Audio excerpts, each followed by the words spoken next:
J-Tips TV.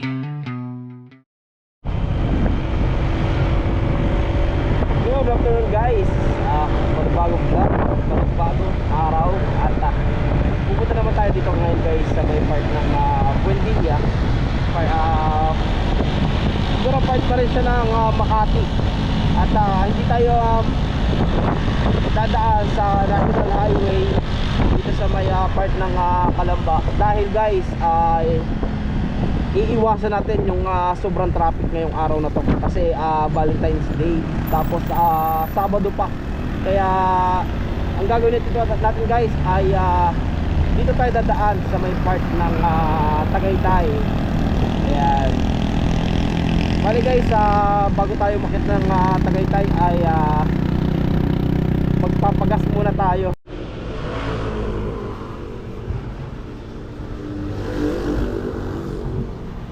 Bali guys, pinapultak na natin dahil medyo mahirap sigurado mamaya at sobrang traffic sa part ng Manila. Yun, alright guys, dapat tayo guys ng ulan. Grabe. Sana guys, pagkakita natin ng Tagaytay, hindi na ganun kalakas ng ulan.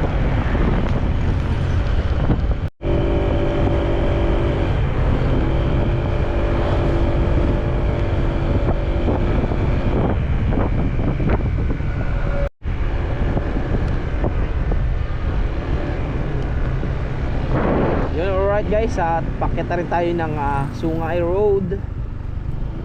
Ayan. Medyo ano guys yung panahon ngayon, medyo hindi ganun kaganda kasi medyo umuulan, pero kaya pa naman natin kahit hindi na muna tayo magkapote, hindi naman ganun sobrang nakakabasa, konti lang. Then pakit na rin tayo at sana pagdating natin sa may taas ay hindi ganun kalakas yung ulan.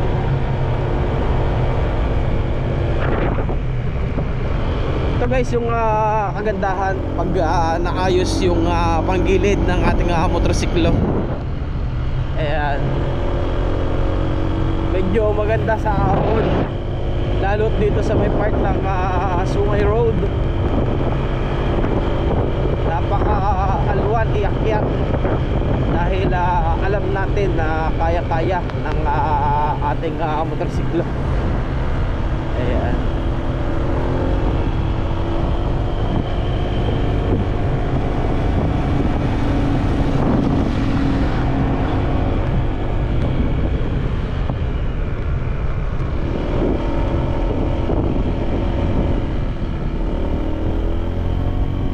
Ramdam natin guys na hindi hirap yung ating motorsiklo.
dito guys ay titingnan natin yung pinaka overlooking. Dito guys ay titingnan natin yung pinaka viewpoint ng Taal. Kaso yun nga lang guys ay hindi natin kita yung view dahil umuulan.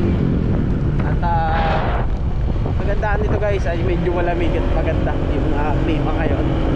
Yun nga lang talaga guys ay medyo mababasa tayo. Alright.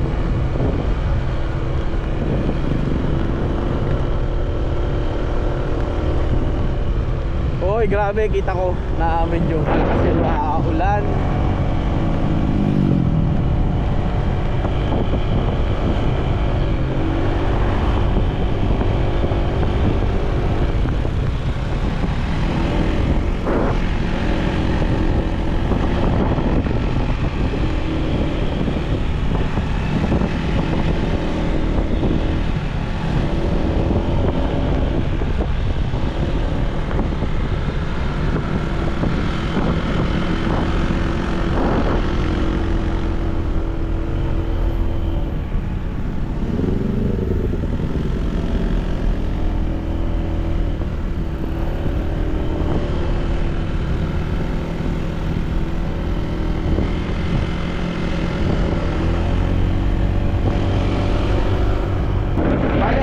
Sa ating Google Map ngayong oras na to ay ito at sobrang traffic sa may taas ng Tagaytay. At alam nyo naman, February 14 tapos malamig pa sa Tagaytay. Ayan. Ang mahirap ito guys ay baka hindi na tayo makadaan kay makinis ng pobre. Dahil hanggang ngayon guys hindi ko pa naibibigay yung pinagawa niyang sticker kasi hindi pa kami magpakita. Dahil ngayon naman guys ay kailangan nating dalian sa pagkuha ng mga gamot. Dahil baka abutan tayo ng sarado ng warehouse. Saka ang mahirap pa dito guys ay hindi pwede pala na mapabayaan yung gamot o mainitan dahil kailangan ay nasa malamig na temperatura yung kukunin nating gamot.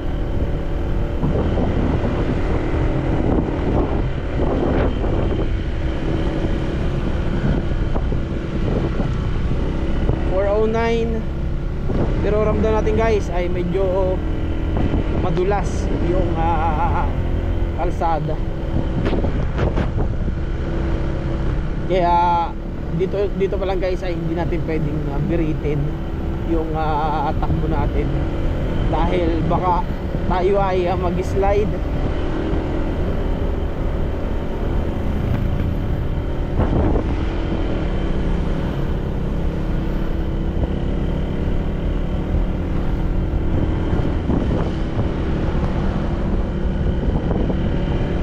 Grabe guys, ang bilis ng oras. Alas 4 PM. Tapos andito pa lang tayo sa may part ng Tagaytay, part ng viewpoint. Kaso yun nga guys, wala tayong makita na view dahil medyo masama yung panahon. Ayan.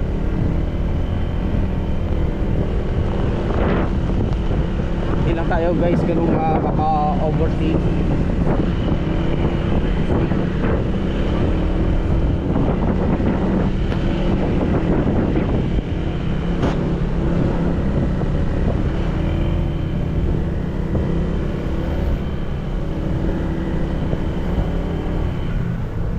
Ayun na nga ang sinasabi sa hula. At medyo traffic na guys.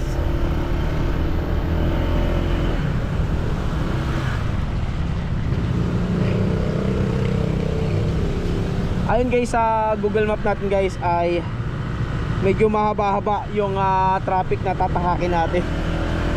Tapos ganito pang kasama yung panahon, medyo maulan. Ayan.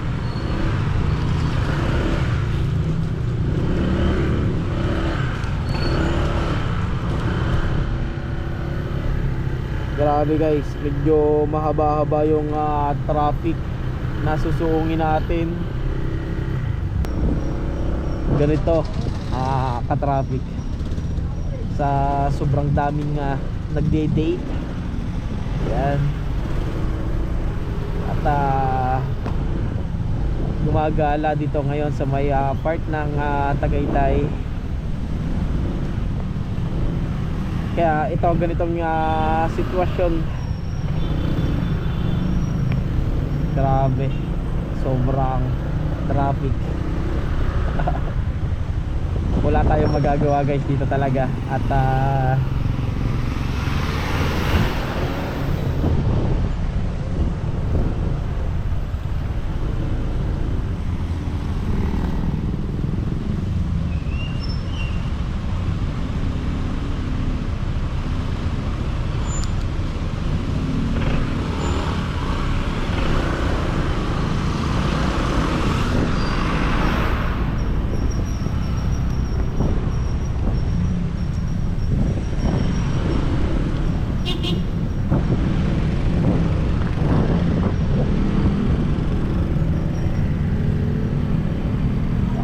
grabe.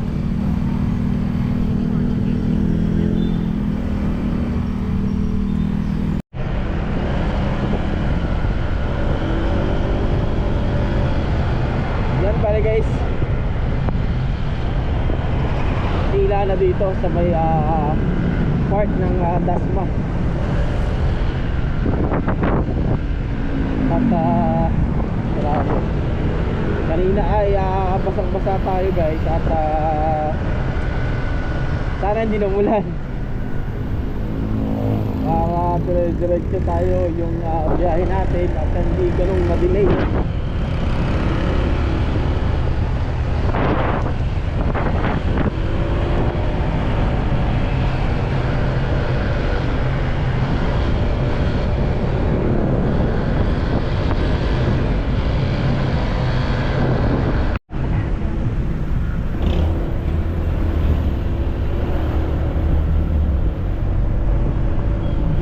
Ginabi na tayo guys. At medyo mahaba-haba pa yung biyahe natin. At ito medyo pagod na rin dahil grabe, iba yung sobra ng traffic. At sakit na ng puwet natin. Ang haba ng biyahe natin guys. Biro nyo, luluwas, punta lang tayo ng Manila. Halos estimate natin guys ay 4 na oras yung magiging takbuhan natin. Sa estimated pa lang yun, pero hindi natin masasabi kung gaano pang katagal yung aabutin.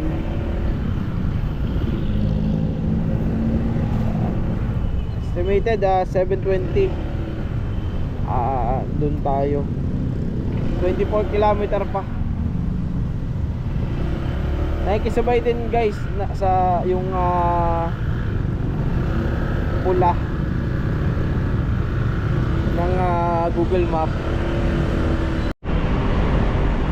Alright guys, dito tayo sa may part ng Pasay. At ito, at binabaybay natin ang Rojas Boulevard.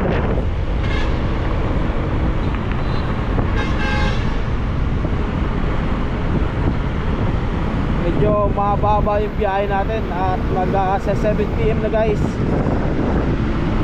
Alright.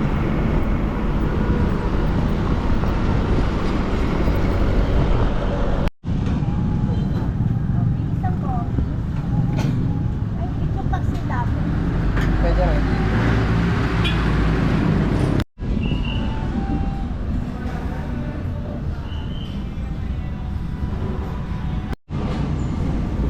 Bira nyo dito guys, ang order ng ulam 30 pesos lang.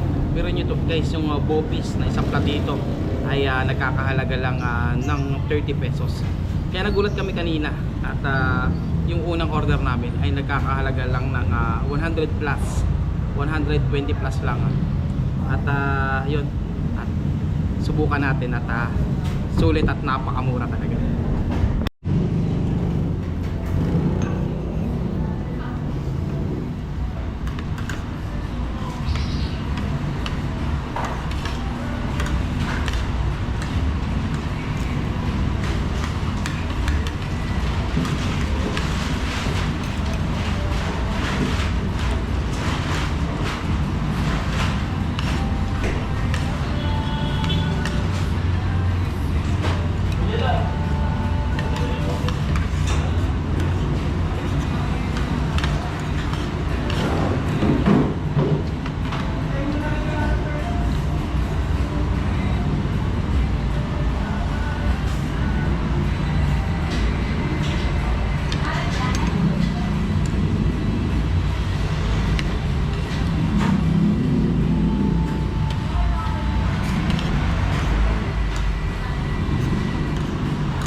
Bali yun guys, pero nyo guys, wala pang 200 pesos yung lahat ng nasa lamesa natin. Kaya guys, kain tayo.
Yan guys, pag kumain kayo dito at kumuha kayo dito ng sabaw kasi free soup sila dito. At tingnan nyo guys, may laman talaga yung sabaw nila dito, hindi lang basta sabaw.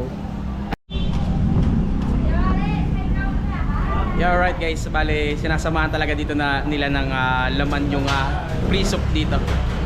Ayan.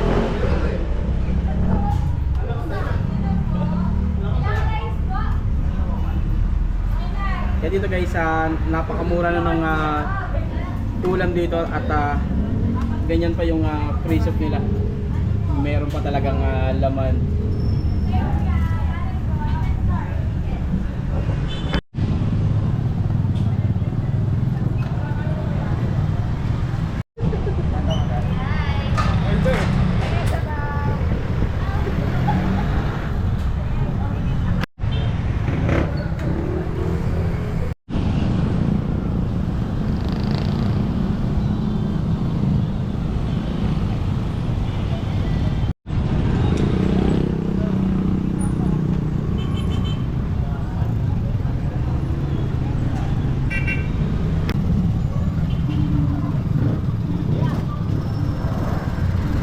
Bale sir, saan po located po yung kainan na ito? Teros Convention, Kasama. Ayun. Bale, Teros Convention, Tejero, Rosario, Cavite. Ayan.